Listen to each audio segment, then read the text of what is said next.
Recipe पानी कखारु पत्र भजा।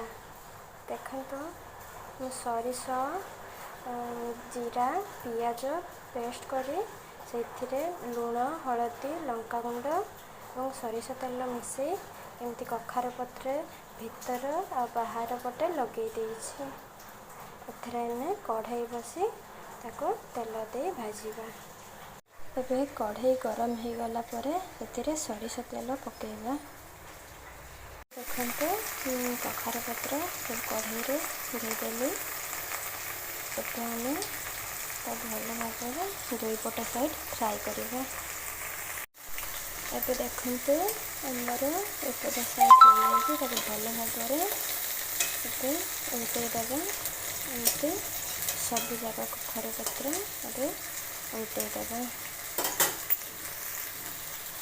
देखो एबे आमर पानी कखारु पत्र भजा हो आसलानी।